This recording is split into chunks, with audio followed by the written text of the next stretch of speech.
Hello, my name's Tim Caynes. Thanks for turning up. Thanks for not leaving immediately.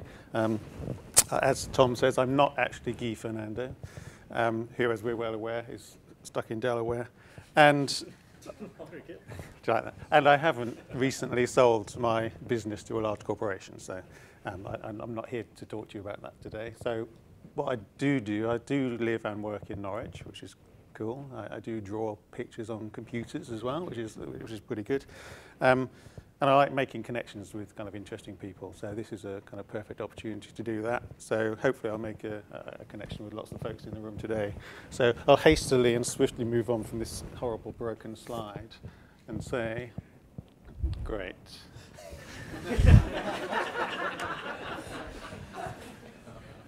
The perils of Calibri. And so what my company does, Flow and Foolproof together, we like to convene a conversation. So we like to convene a conversation between customers and clients. So we try and find that spot between customers and clients where all the good stuff happens, you know, where there's a proposition that suits everybody. So it's a kind of a virtuous connection, we like to think of it as. We make that big connection because it's beneficial to everybody. But really, how does that proposition that we build relate to how our connections in the wider social network operate? Now, this is going to be interesting.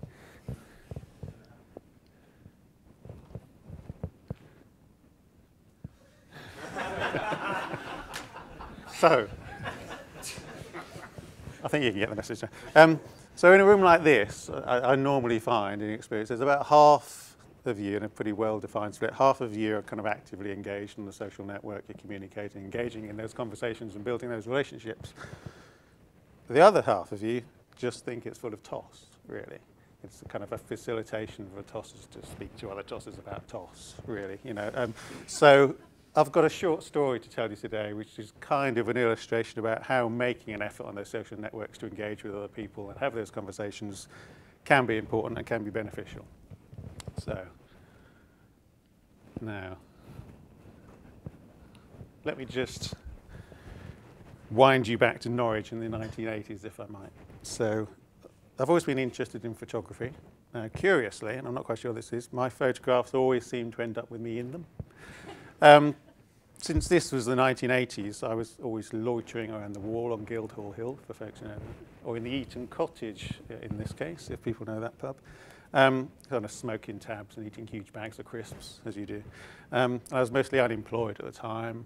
You know, I had loads of time. I was kind of a fatuous, narcissistic Morrissey lookalike, really. But the thing is, I really only shared, the murderers, by the way. The thing is, I only really shared these photos between me and my girlfriend at the time. You know, it was just all rolls of films and trips to the chemist, but developing the films. And that's kind of how it was in the 80s. You did that, you shared your snaps, and it was a really small circle of people, you know, so really it was just my face, rolls of film, and a really small circle of friends. Now, fast forward slightly to 2004. I was still interested in photography, still do that as a hobby, not as a job by any means, and I joined the photo sharing site Flickr.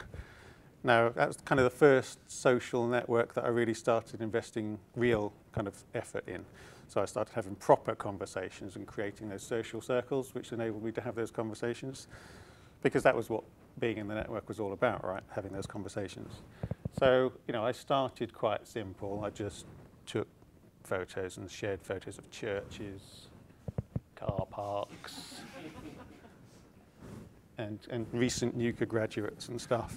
And you know, people kind of liked them. We had chats about cameras and techniques, and you know, how did you do that, and why did you choose churches and car parks and stuff, which was all right. But I didn't really want to upload any pictures of myself because, you know, people might think I was a bit of a wanker, really. Kind of a fatuous, narcissistic Morrissey dad lookalike at the time. So the thing is, I kind of got a little bit bored of churches and car parks. You know, I fancied a little bit more of a challenge, kind of photographically.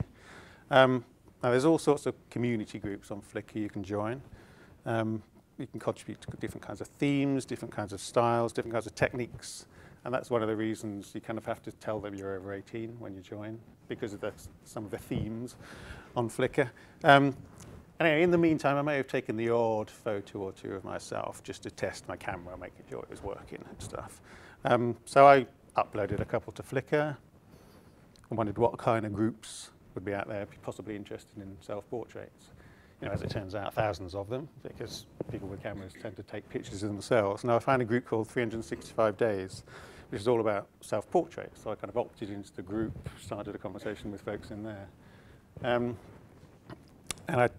as a result of that, I took and I processed and I shared a self-portrait every day for a year.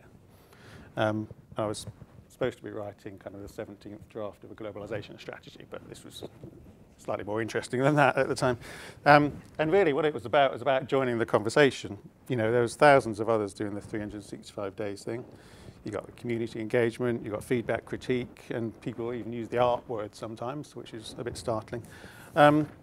So if I wasn't a wanker before, I officially was a wanker now. And in conversation with like-minded, artistically aligned wankers, talking about, well, ourselves mainly, but cameras and techniques and self-portraits and how do you do that, this, that, and the other. So I continued to share, discuss, have those conversations. So I used the groups on Twitter, groups on Flickr, and I used Twitter to kind of build interest and kind of develop a cadence around publishing the photos, which is kind of easy if you're doing one every day. You know, that gives you that content to work with. Posted Facebook updates, just kind of build that social circle about engagement of people in like-minded kind of activities. And I blogged as well, so people were interested enough in the techniques and how I did stuff that I set up Photopacity, was a photographic blog where I explained techniques and usage and post-processing and all that stuff. So I was kind of using the social network to kind of share and engage and collaborate and kind of just have a voice in this area of interest. And this actually turned into an exhibition of exhibitionists, if you will. Some of my social contacts invited me to make things kind of real world. And we set up an exhibition in the Art Centre here in Norwich, which is all rather flattering, and it got coverage in social circles and in the press, etc. Now, meanwhile, in Australia, there's a creative design agency called Kobe out in Australia who is sourcing stock photo for a client advertising campaign. Very specific requirements around the stock imagery that they were looking for. They were looking for people with images with people and light painting in, pretty narrow band of things. And that was the brief they had from their clients to reflect their brand proposition. So they've been reaching out on Flickr, Twitter, engaging folks in these discussions, you know, being quite social about it, not just searching for stuff. They're generally cruising around the social networks to see what they could find. And hey presto, they came across this one. Now the reason they found this really was, apart from just engaging in that conversation, is because of the content tagging in social media, you know, the service integration between Flickr and Google, etc. You know, the social network facilitated their discovery of this kind of image. Subsequently, they followed connections to stuff about me, the project background, personal info, and the community licensing agreement, the Creative Commons licensing agreement that all my photos are under. At that point, they approached me via Flickr and said, we'd like to make you an offer for usage of the photo. What do you think? Now, I've had a few requests like that before, but I've normally just given them away because, you know, what am I going to do with it? If people ask nicely, I'm going to be kind of nice back. But in this case, they wanted exclusive rights for their clients. They wanted 2 years exclusive rights for sole use of the image. And coincidentally, I needed a new bike at the time. So after a quick fumble around on Getty Images and other stock photo sites and halfords.com, I proposed some terms.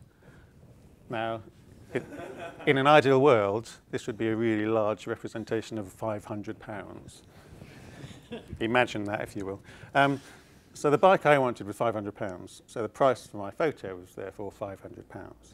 And they agreed. So I granted exclusive rights for 2 years for the University of Sydney for an online and print campaign. And into the bargain, I retained all copyright on the image. So that was a bonus as well. And I wouldn't have done anything else with the image anyway, because it's got my face on, right? Nobody wants that. So the moral of the story is, and this will not work at all, Moral of the story is, well, as we know, kind of social network is all around us, right? And it connects everything we do. Being part of that is about joining the discussion, but it's also about continuing to contribute to that discussion. If you don't buy a ticket, you can't win a raffle. You have to be in it to win it, and whatever I've done with eggs and raffles and stuff in there. So there's an opportunity, right, in even kind of the most passive engagements on the social network. But you need to get out there and have a voice to make that happen. And that's one of the reasons you're here today. It's about committing to your networks, such as Hotsource, kind of, which is what I would recommend you all do, and all of your friends do, and your friends' friends do, just to collaborate, communicate, and be part of this community to make it grow and learn stuff from people, and be visible and have a voice, and just to be heard. Convene your own conversations is what I would recommend. And in case you're wondering, that is what I will be picking up on Saturday, from which point on it will piss down until Christmas. And that's it. So thanks very much. Thanks for bearing with my fonts and my language. And if there's any questions, do we have time for any questions? Oh, I think we will tend to move on. But that's will fine. Be here with a glass in his hand a little later on. I will be almost immediately, I would suggest. Yes. But thank you. Thanks for your time. Thank you.